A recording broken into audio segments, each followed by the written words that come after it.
윤석열 후보가 페이스북을 개설했습니다. 신문에 이미 나왔던 그런 눈에 익은 그런 페이지가 맞죠. 거기에 보면은 윤석열 후보가 진돗개 토리를 안고 있는 그런 사진이 중앙에 있습니다. 그런데 이 개가 토리라는 그 이름 때문에 또 뉴스나 곳곳에서 이야기를 하고 있죠. 문재인 씨도 유기견 토리를 키운다. 그래서 사진을 비교해서 올려놓기도 하고 그러는데, 그러면은 윤석열 후보가 문재인 씨를 따라서 개 이름을 토리로 정했는가? 그런 이야기가 있습니다. 알고 보니 그것은 그렇지 않다고 하죠. 윤석열 후보는 2012년부터 이 유기견 토리를 키우기 시작했다는 것입니다. 아마도 유기견을 키울 때 유기견에게 토리라는 이름이 잘 붙는 모양이다. 그렇게 생각할 수 있겠습니다. 어떻든 문재인 씨가 토리라는 개를 키우기보다는 몇 년 전부터 키웠다. 이것이 밝혀진 사실입니다. 대선 후보로 나온 사람들은 정밀한 검증을 받게 되어 있죠. 국민은 국민 검증을 제대로 해야 하는 겁니다. 이번에는 윤석열 후보의 페이스북에 있는 정보를 분석해 보기로 하죠. 이것이 우리의 검증이니까. 우선 진돗개 토리를 안고 있는 모습이 윤석열 후보가 체구가 크다 보니까 개도 크고, 지금까지 애완견을 데리고 나오는 그 앙증맞은 모습이라든지 이것과는 좀 상당히 다른 느낌입니다. 또 하나 특징이 있습니다.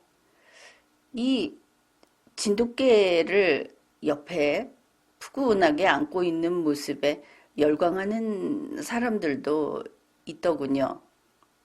그런데 나는 그것을 보고 다른 측면이 더 두드러지게 보였습니다.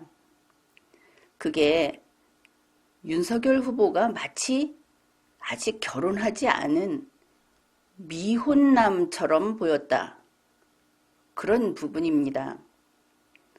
보통은 결혼한 사람이 개를 안고 나왔을 때는 그거하고는 좀 다른데, 윤석열 후보는 그 썸네일이 미혼남이 토리를 옆에 두고 찍은 것 같이 보인다.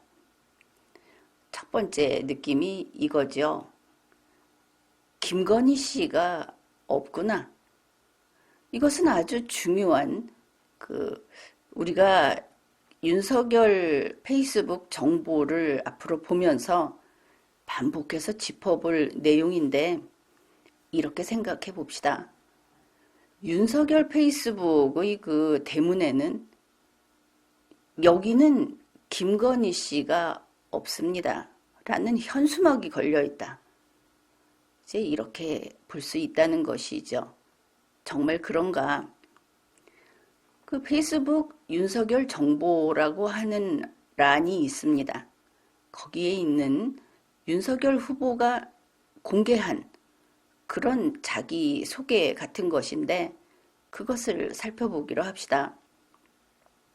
제일 위에 이렇게 쓰여 있습니다. 취미는 장보기와 요리하기. 그 다음에 산책과 미술관 관람. 어떻게 보입니까? 장보기와 요리하기를 혼자서 개를 안고 있는 사람이 그 보기에도 체구가 큰 그런 사람이 장보고 요리하는 것이 취미고 산책을 하고 미술관을 관람한다. 사실 산책이라고 하는 것은 누구와 대화를 하면서 걷는 것하고는 조금 거리가 있습니다. 미술관도 마찬가지죠. 미술관에 가서 대화를 하고 토론을 하는 그런 분위기는 아닙니다. 조용하다. 이것이 특징이고 다 혼자서 하기에 적합한 그런 일들이다. 이렇게 보이죠. 앞에 두 줄을 보게 되면 떠오르는 것이 혼자 사는 남자, 게다가 친구나 여러 가족, 이렇게 시끌시끌하게 지내는 것이 아니고 외톨이, 외로운 남자가 조용조용 살아가는 모습, 이것과 어울리는 그런 자기소개다. 그러면 다시 나오죠. 여기는 김건희 씨가 없다. 김건희 씨가 없다라고 하는 것이 우리는 윤석열 후보의 아내가 김건희 씨라는 걸 알고 있습니다. 윤석열 후보는 미혼남이 아니죠. 혼인을 한 사람입니다. 혼인을 한 사람이 대선 후보에 나왔는데 페이스북이 거기에다 내놓은 것이 나는 혼자입니다. 내 옆에는 김건희 씨가 없습니다. 이런 메시지를 계속 주고 있다.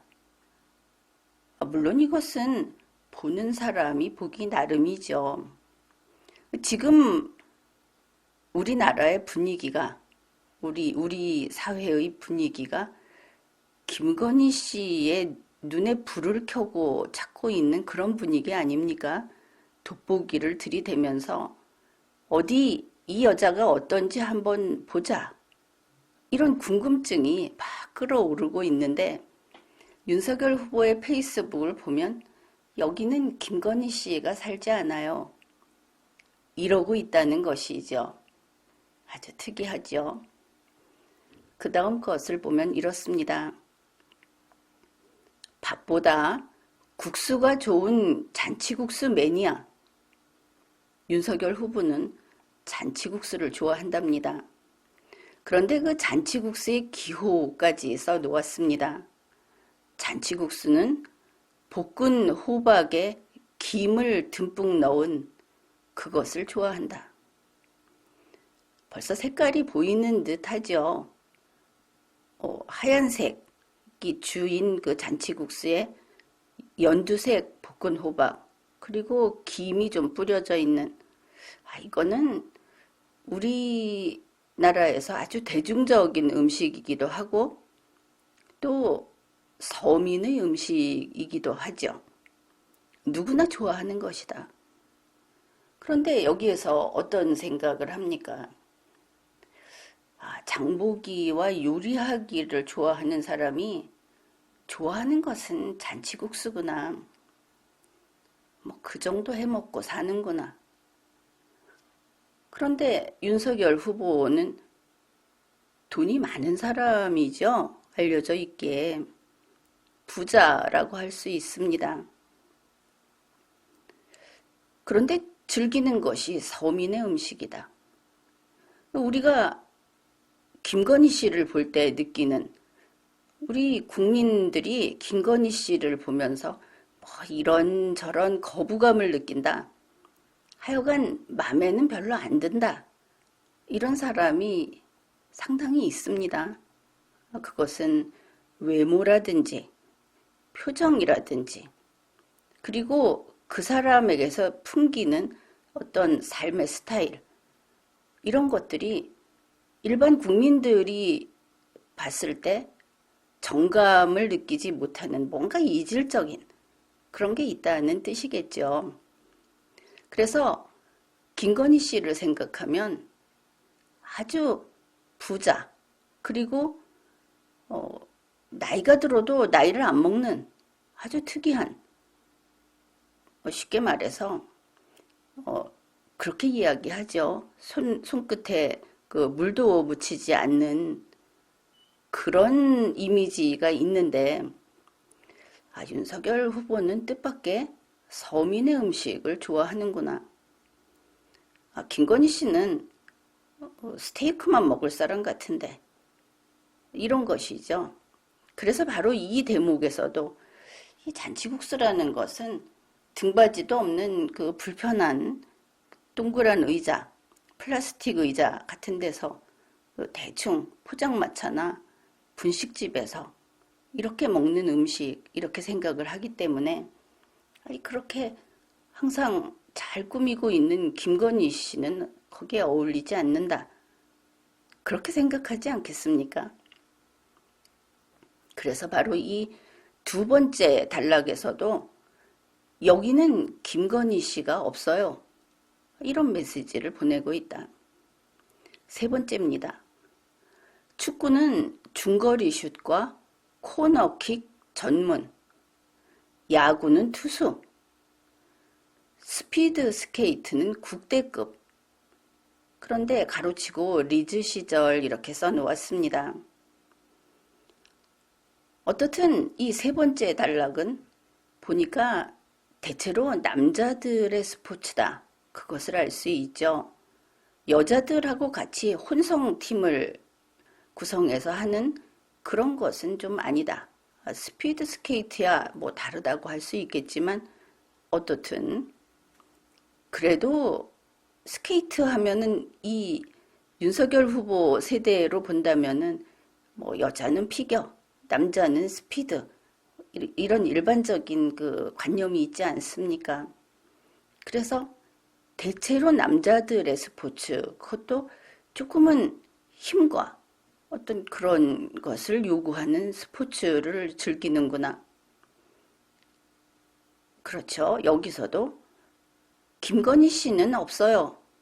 그겁니다. 같이 할 수 없는 것들이니까. 네 번째 단락입니다. 18번 곡은 돈 맥클린의 아메리칸 파이와 빈센트, 그리고 송창식의 우리는 이렇게 세 곡을 소개했습니다. 그러면서 잘 부르지는 묻지 마시길, 열심히는 부름 이렇게 돼 있습니다. 맞죠? 18번 곡이라는 것은 자기가 부르는 노래입니다. 이것도 우리가 좀 더 나중에 자세히 살펴보기로 하죠. 네 번째 단락에서 노래를 자기가 잘 즐겨 부르는 노래를 소개했는데 뭐 여기에 말랑말랑하고 연애 감정이 있고 한 뭐 그런 것은 송창식의 우리는 정도라고 할까? 별로 그렇게 없어 보인다. 그냥 평범한 옛날 노래, 윤석열 후보 세대라면은 좋아할 만한 노래다. 이렇게 보입니다. 그런데 이게 왜 여기에 김건희 씨가 없느냐? 김건희 씨는 12년 전에 만났다고 하지 않습니까? 그때 혼인했다. 그러면은 이런 노래를 청년 시절에 좋아했다고 한다면은 역시 여기에 김건희 씨는 없습니다. 이런 메시지가 있다. 그렇게 볼 수 있겠죠. 마지막 단락입니다. 주량은 소주 한두 병. 이 페이스북 정보를 쭉 봤을 때 김건희 씨는 없고 윤석열 후보, 마치 혼자 사는 남자의 생활을 써놓은 것 같은, 거기에 소주 한두 병이 들어가니까 살짝 우울해 보이기까지 합니다. 이렇게 외로운 남자 혼자서 이렇게 마시면 이건 좀 그렇게 보이죠? 그게 아니고 설령 그렇더라도 직장 동료는 있을 테니까 동료들과 술을 마시면서 이 정도 마신다 하면은 약간 술이 센 편이다. 그렇게 보면 될 듯 합니다.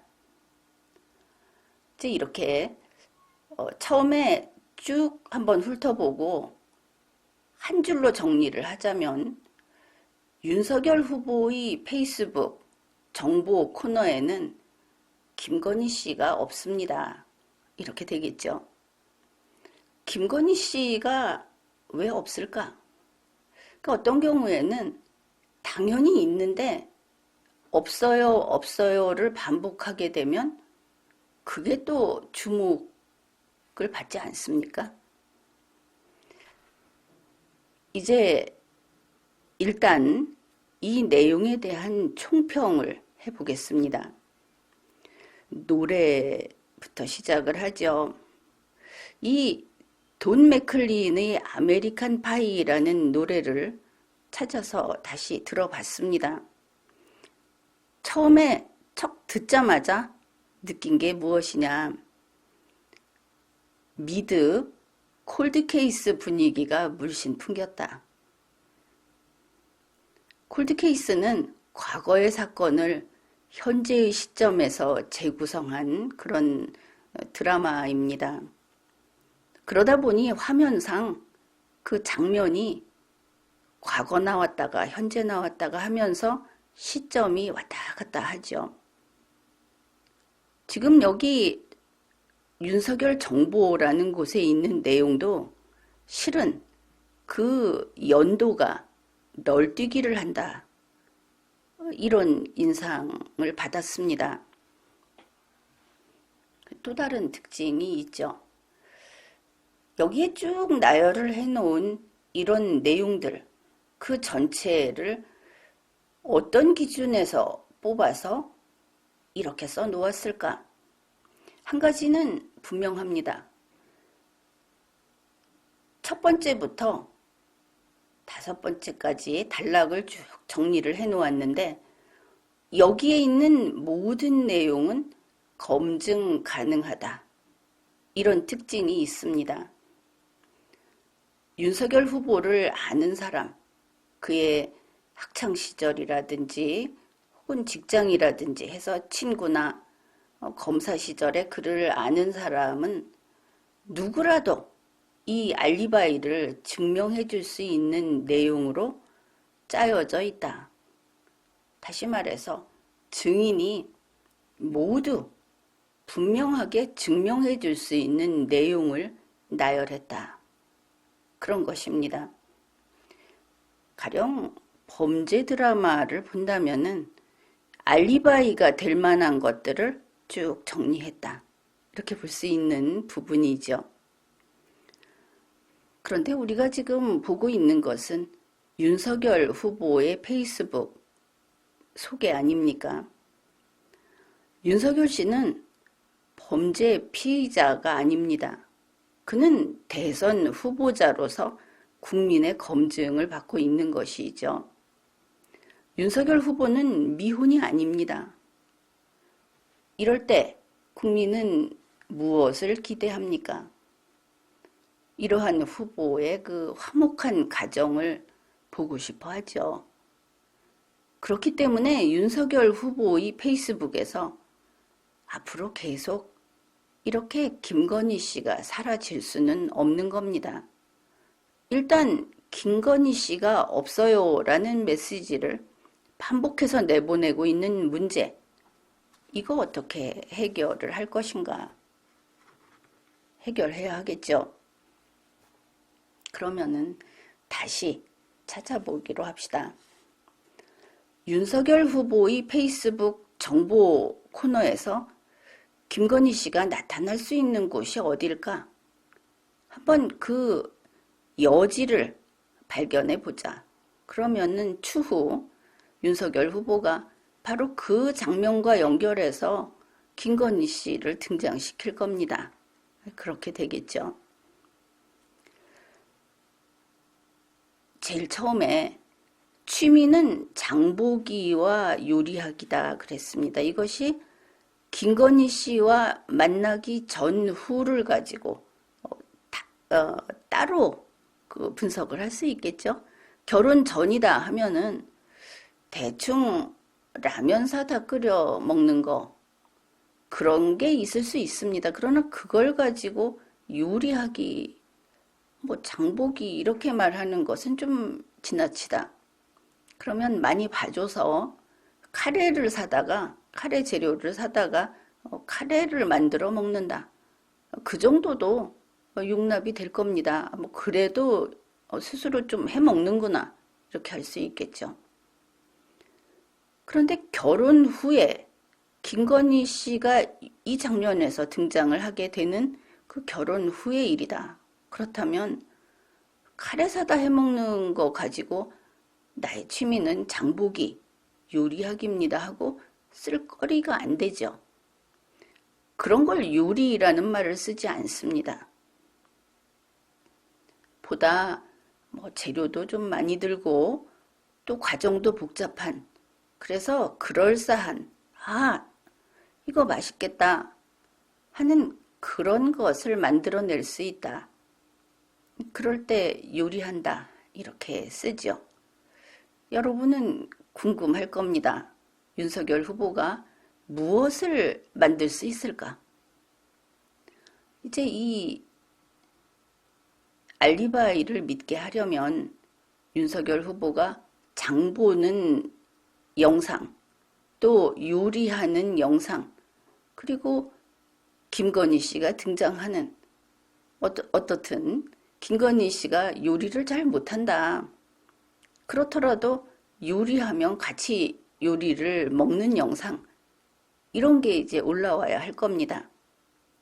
그것도 기대하고 또 지켜보면 되겠죠. 그 다음에 산책은 여기에 개 산책이라고 하지 않았습니다. 자꾸 토리하고 연관을 시키는데 그냥 산책 그랬으니까 뭐 산책 부분은 그냥 넘어갑시다. 왜냐하면 둘이서 나와서 산책하는 모습을 보여주기에는 뭐 도시 한복판에서 사는 사람이 그것도 기대하기도 그렇죠. 그 다음에 미술관 관람입니다. 미술관 하면 김건희 씨하고 아주 가까운 이미지라고 할 수 있죠. 그러면 이게 결혼 후 김건희 씨와 함께한 그런 취미인가, 그런 활동인가 이렇게 생각해 볼 수 있습니다. 김건희 씨가 등장하기 좋은 장면이다. 그렇게 보는 것이죠. 가능해 보이죠? 또 우리는 이제 질문을 해봅시다. 윤석열 후보가 옛날부터 원래 미술관 관람을 하러 다니던 그런 사람인가? 여기에 한 가지 좀 장애가 있습니다. 윤석열 후보는 술 좋아하는 사람이다. 유명하죠. 술 좋아하는 사람이 미술관 감상을 하러 다닌다고 하면은 참 안 맞는다. 특이하게도 좀 거리감이 있다. 그렇게 보입니다. 그 다음에 우리니까 따져봅시다. 윤석열 후보는 그림을 좋아한다. 뭐 판화를 보러 간다. 이렇게 이야기하지 않았죠? 미술관 관람이라고 했습니다. 미술관 관람이라고 하는 것은 이런 겁니다. 어떤 포장이 돼 있으면 포장이 뜯어지지 않은, 개봉되지 않은 상태에서 그 전체를 보러 간다. 이런 이미지가 강합니다. 물론 안에 전시된 작품을 보겠죠. 그러면 샤갈이면 샤갈을 보러 간다. 이렇게 이야기하지 샤갈을 전시하는 A 미술관 관람을 하러 간다.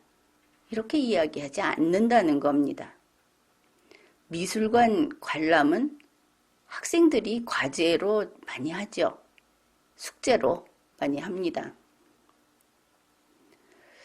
그런데 어떤 때 가능하냐? 루블 박물관을 갔다 왔다.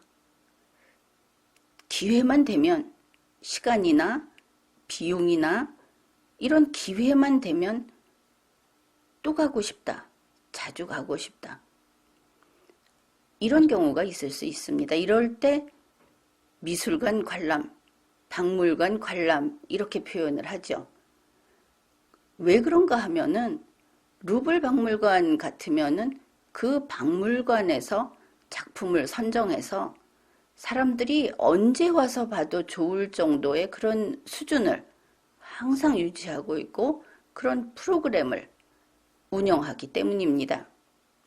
그래서 거기서 정해놓았다면 무조건 좋다. 이럴 때 사용하는 표현이 미술관 관람 이렇게 되는 것이죠. 우리는 윤석열 후보가 하는 이야기를 들어주는 입장이죠. 그러면 이렇게 되는 겁니다. 윤석열 씨는 미술품을 두루 좋아하는구나. 어느 작가의 작품이든 어느 장르이든 내가 좋아하는 것은 이것이다가 아니고 그냥 좋아하는구나. 그렇게 되겠죠. 아니면 혹시 자기가 가기 편리한 가까운 어느 미술관을 특히 좋아할 수도 있을 겁니다. 김건희 씨하고 관련시켜서 미술관에서 데이트하는 것을 좋아한다는 뜻인가? 이렇게 생각해 볼 수도 있겠죠. 만일 그런 경우라면 지금부터 과거로 12년 전후까지의 취미겠구나. 아주 옛날의 취미는 아닐 수 있겠구나. 이렇게 볼 수 있고 바로 이 미술관 관람 부분은 김건희 씨와 함께 한 활동이 될 수도 있겠구나. 이렇게 하나를 찾아냈습니다.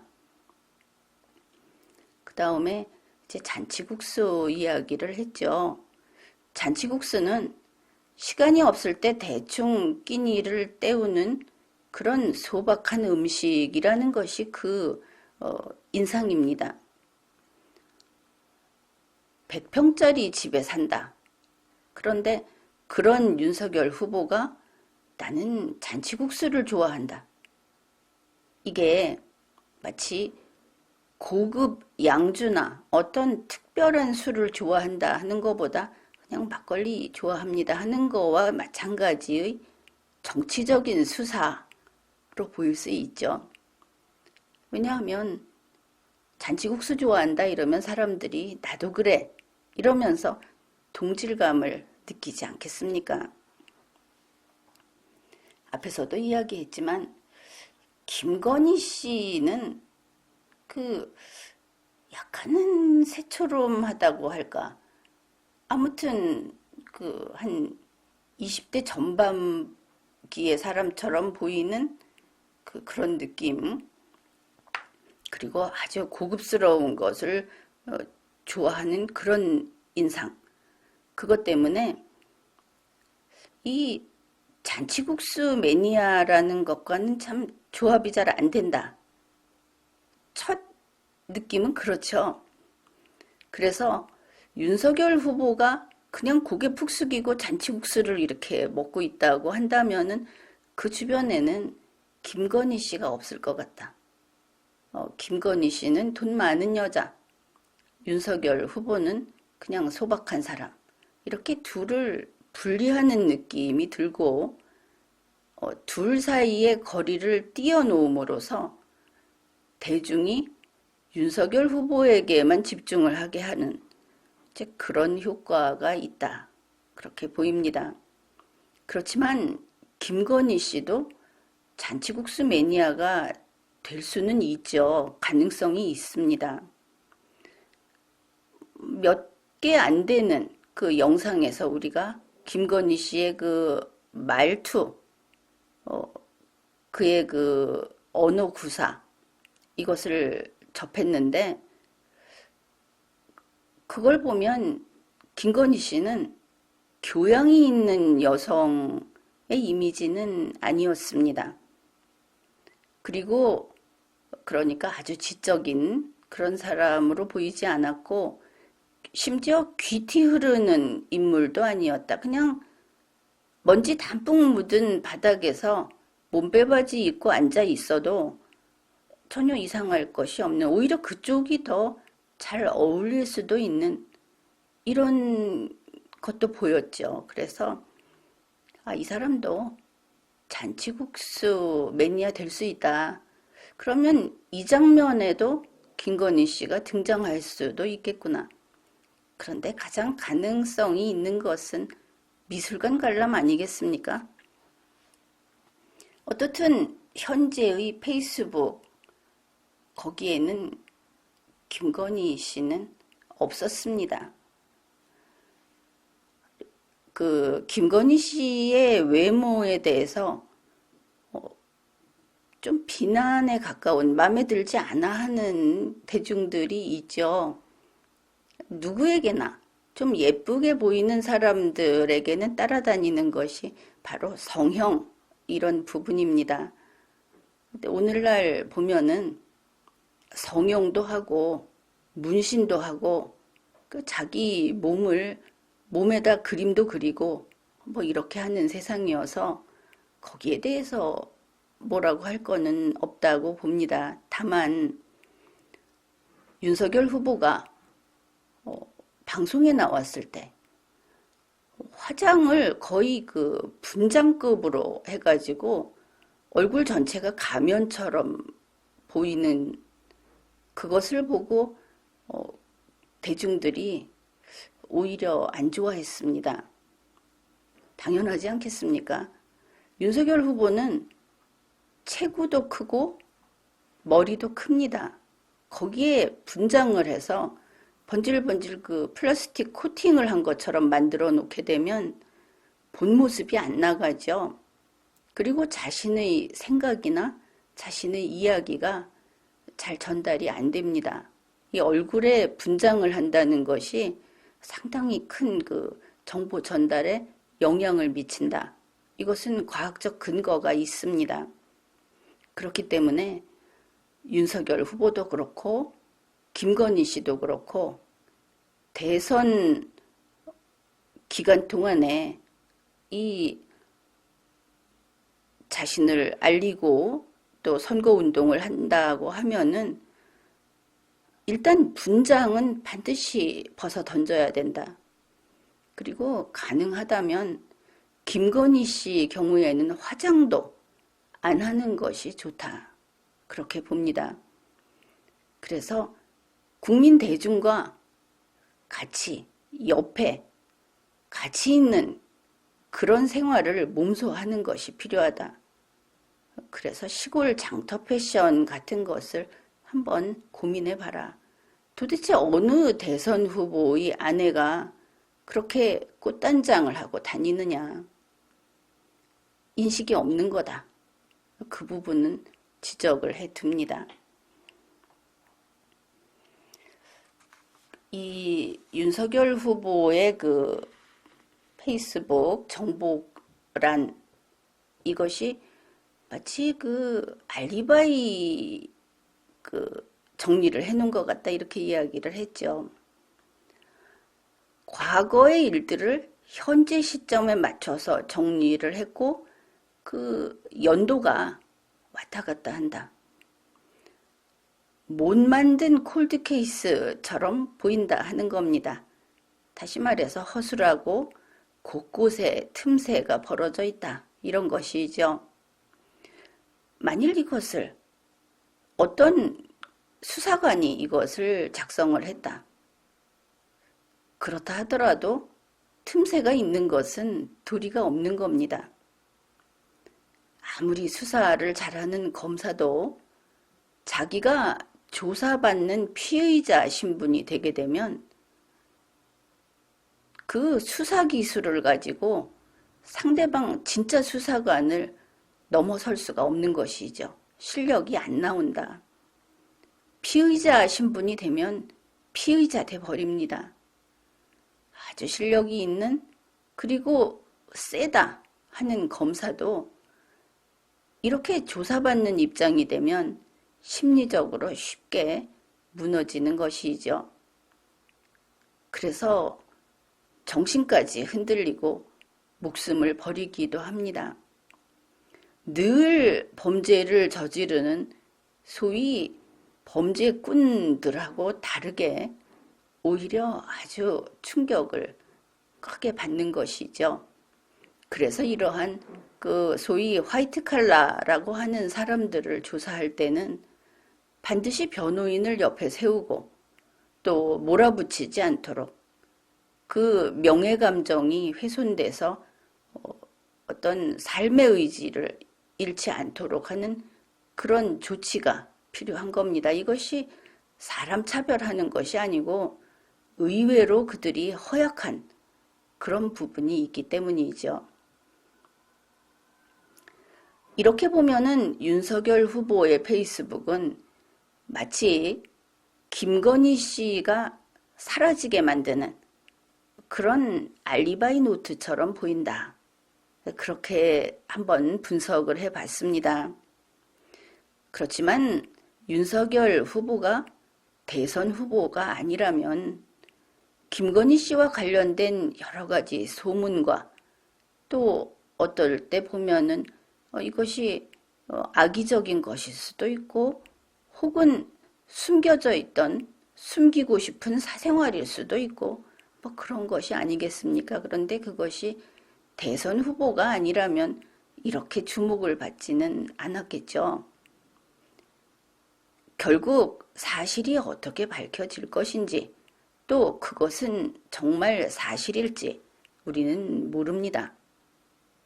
그렇기는 하지만 그렇다고 해서 무조건 덮어둘 수도 없고 무조건 캐내자 이러면서 정신없이 쫓아다닐 수도 없죠.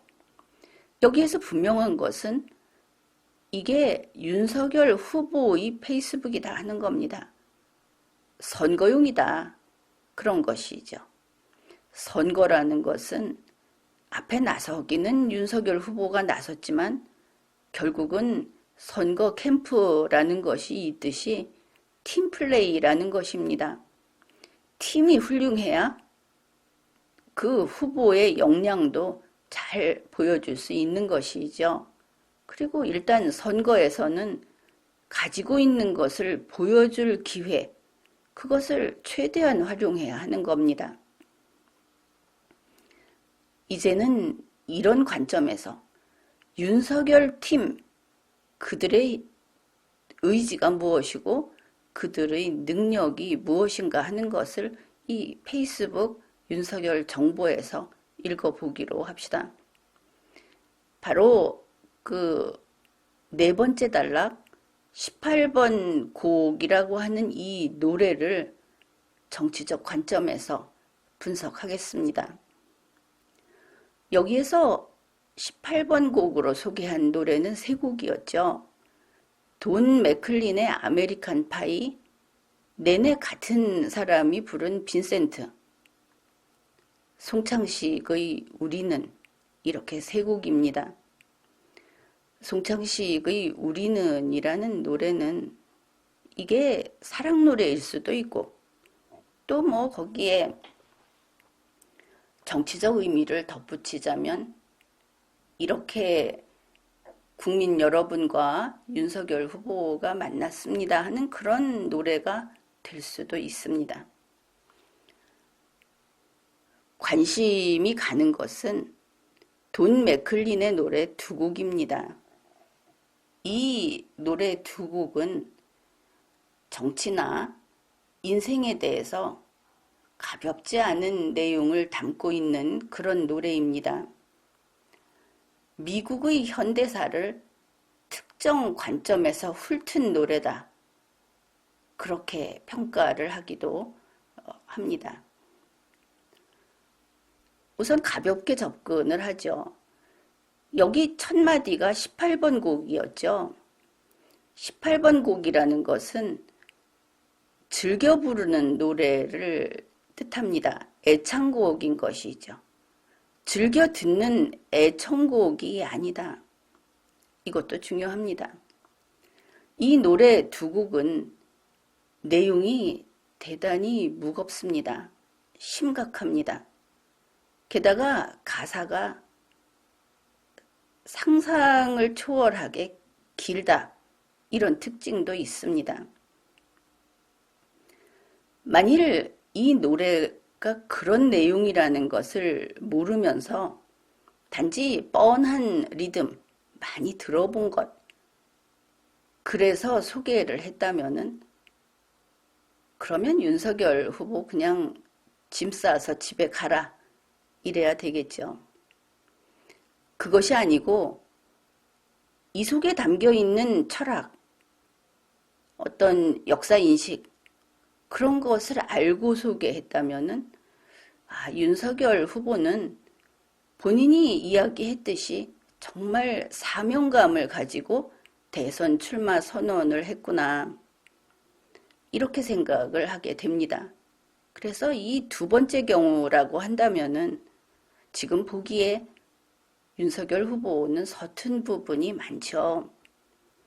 설령 그렇더라도 이 후보는 좀 지켜볼 하겠구나.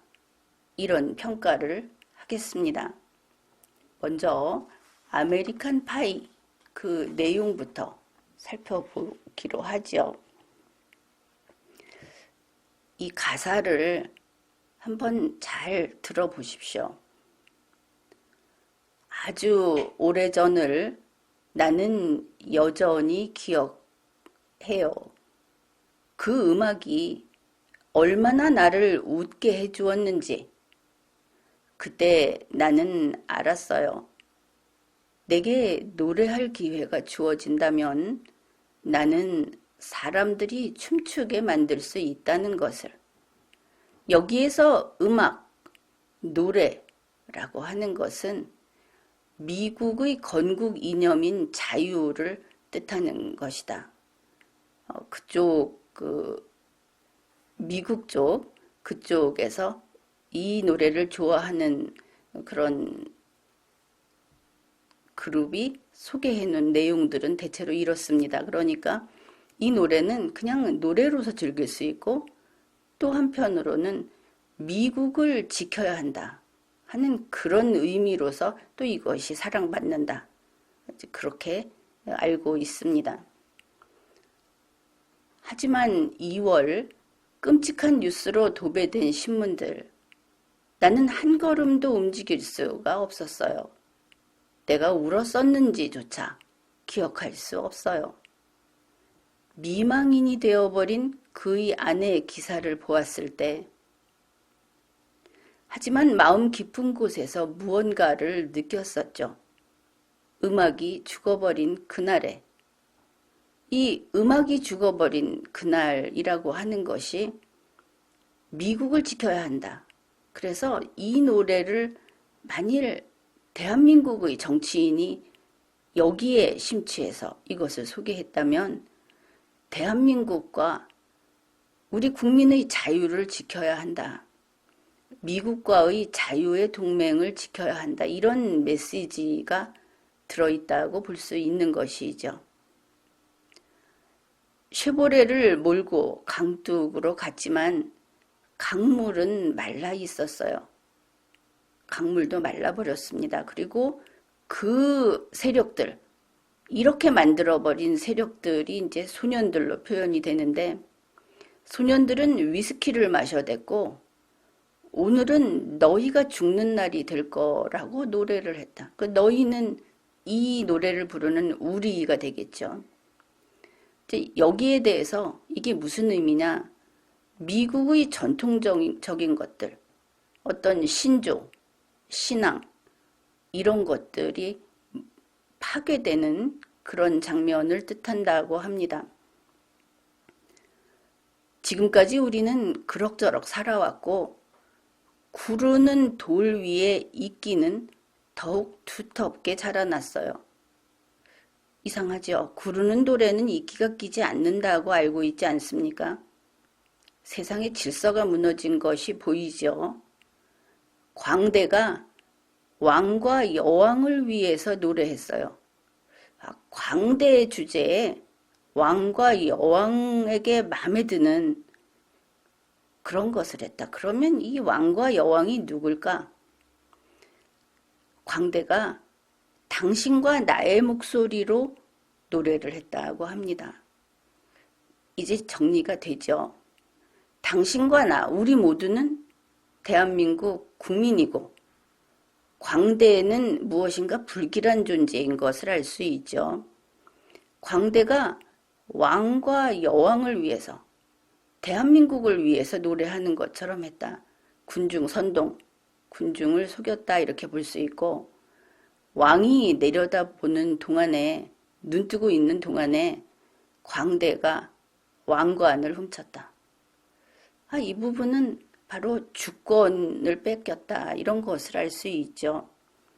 하긴 이건 좀 지나치다고는 보고 있지만 윤석열 후보가 대선 출마 선언을 하면서 굳이 주권 이야기를 했더라. 그것도 문득 생각이 납니다. 광대가 왕관을 훔쳤는데 그러면 처벌받아야 하지 않겠습니까? 그런데 이렇게 노래합니다. 법정은 열리지 않았고 아무런 판결도 없었다. 결국 왕관을 빼앗은 자가 아직 처벌받지 않았다 이렇게 되겠죠. 존 레논이 막스를 읽으면서 그 4인조가 공원에서 연주하는 동안 마르크스를 읽으면서 그들이 세상을 지금 지배하고 있는 겁니다. 그런데 그때 우리는 어둠 속에서 장송곡을 불렀다. 음악이 죽은 그날에 우리는 노래하고 있었다. 잘 가요, 미스 아메리칸 파이. 이제 이것이 미스 아메리칸 파이라는 것도 미국을 은유적으로 표현하는 그런 대상이라고 볼 수 있습니다. 우리 한국의 입장에서 본다면은 잘 가요, 우리 모두의 자유 대한민국 이렇게 바꿀 수 있겠죠. 여기서 비틀즈라고 하는 것은 미국을 지배하면서 미국의 것을 빼앗아간 다른 집단을 의미합니다. 여러분이 좋아하는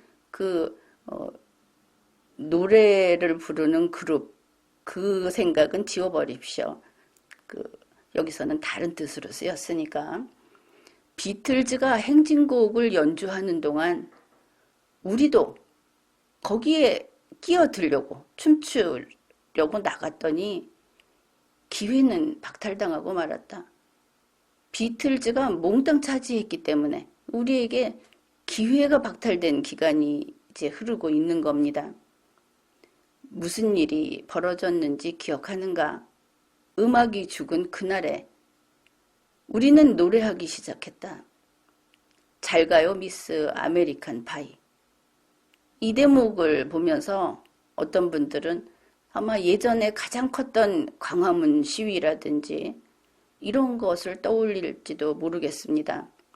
기회를 빼앗긴 대중이, 그리고 우리 자유 대한민국이 저들이 알지도 못하는 자들이 나타나서 이걸 부수고 있다 해서 투쟁하겠다고 했던 그런 것들을 기억할 수도 있을 것 같습니다. 그들은 오늘이 우리가 죽는 날이 될 거라고 노래했다. 그곳에서 우리 모두는 몽땅 갇혀버렸다. 설 자리를 잃어버린 세대, 다시 시작할 시간도 남지 않았다. 그래서 어서 날렵하고 잽싸게 움직여야만 한다. 지금 이 나라를 더 무너지지 않게 바로 세우려면 지금밖에 없다. 서둘러야 한다. 이런 내용이 되겠죠. 잭 플래시는 촛불을 꽂아놓는 촛대 위에 앉아있다. 촛불이 등장했습니다. 왜냐하면 촛불이 악마의 유일한 친구이니까. 촛불과 악마를 연결시켰습니다. 무대 위의 그를 쳐다볼 때 나는 분노의 주먹을 쥐었다. 지옥에서 태어난 때문에 어떤 천사도, 천사라고 해도 지옥에서 태어났다고 하죠. 저 악마의 마법을 풀 수가 없다. 촛불이 밤하늘을 밝히고 높이 치솟아 타오르고 그러면서 그들의 그 제사의식을 밝히고 있을 때 나는 악마가 즐겁게 웃고 있는 것을 보았다. 음악이 죽은 그날에 악마는 노래하고 있었다.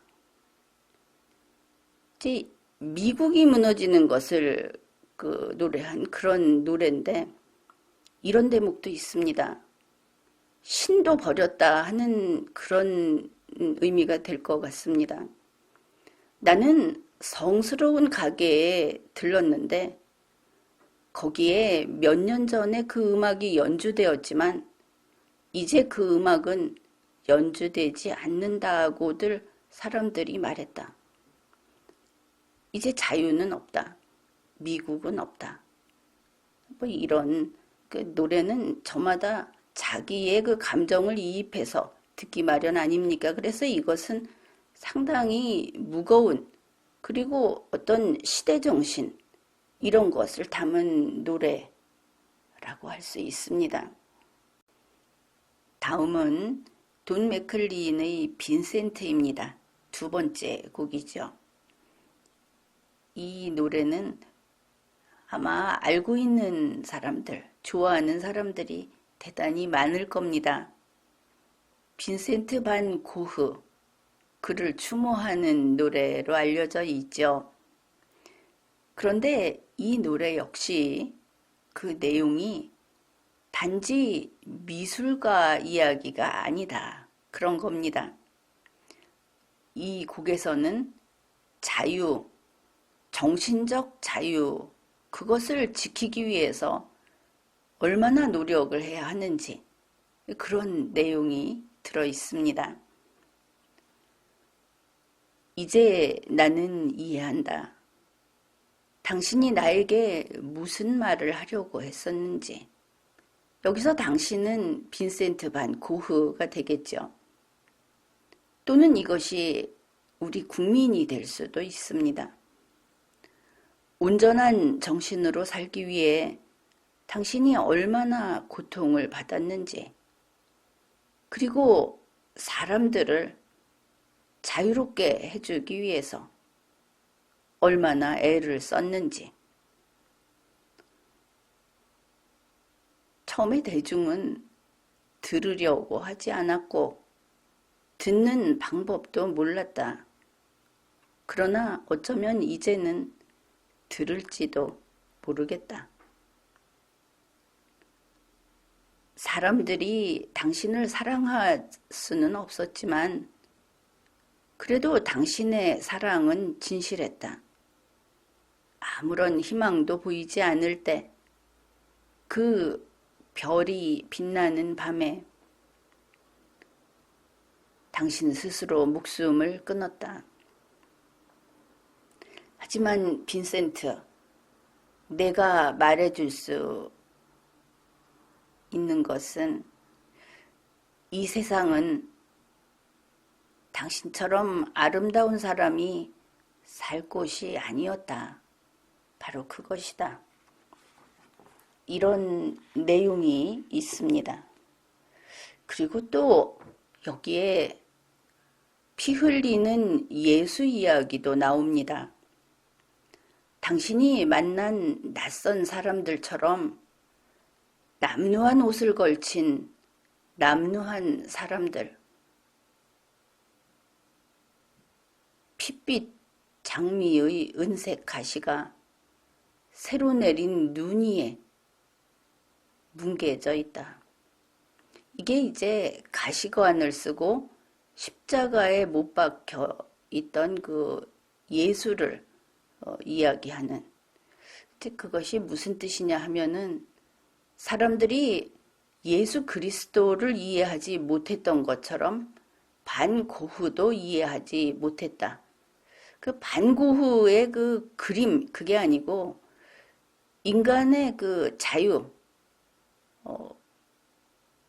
정신적인 자유, 그것이 어떤 이것은 50만 원 가치가 있다 하는 이런 가치 개념이 아니고 하늘에 뭉게구름이 떠 있는 것처럼 어떤 존재가 있는 것이죠. 이 자유라는 것이 무엇인가 그것을 인식하고 그것을 누리겠다, 지키겠다고 하는 그런 반고흐를 이해하지 못했다. 뭐 그런 내용이 들어 있습니다. 이 노래 가사를 음미하게 되면 사람마다 각양각색의 어떤 그런 감정이 있겠죠.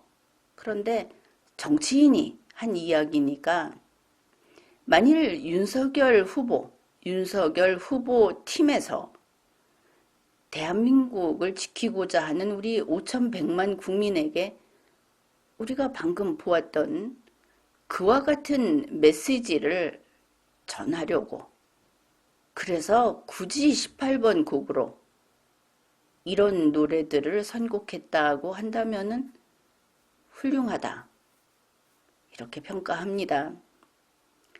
그래서 이런 부분이 있기 때문에 일단 정치 신인인 윤석열 후보를 그리고 이 정도 뒷받침을 해주는 윤석열 팀에게 기대할 만하다 하는 것이 오늘의 평점입니다. 윤석열 후보를 보면 어떨 때는 참 글도 지지리도 못 쓰고 어떨 때는 어떤 답변을 할 때도 항상 서론 이야기 하다가 말죠. 그 사람이 그런 사람이 아니라는 것은 알고 있습니다. 자신이 공무수행을 할 때 지방검찰청에 갔을 때 그는 달변이었습니다. 게다가 그 좌중에 있는 사람들하고 호흡을 맞출 정도로 착착 그렇게 아주 능수능란하면서도 모범적인 그런 그 어떤 집단의 리더였죠. 현재 여러분에게 보이는 윤석열 후보는 그런 게 전혀 나오지 않고 있습니다. 따라서 얼마나 빠른 시일에 그가 이 사회라는 곳을 학습하고 이것은 뭐 달달 외우는 학습은 아닙니다. 몸으로 체득해야 하는 것이죠. 그렇게 하면서 자신의 그러한 역량을 한껏 발휘해서 우리가 과연 이 인물은 대통령이 될 만하다 하는 우리의 인정을 받을 수 있게 스스로 업그레이드 할 것인가 그것을 지켜보아야 하겠습니다. 지금까지 리걸마인드 연구소였습니다.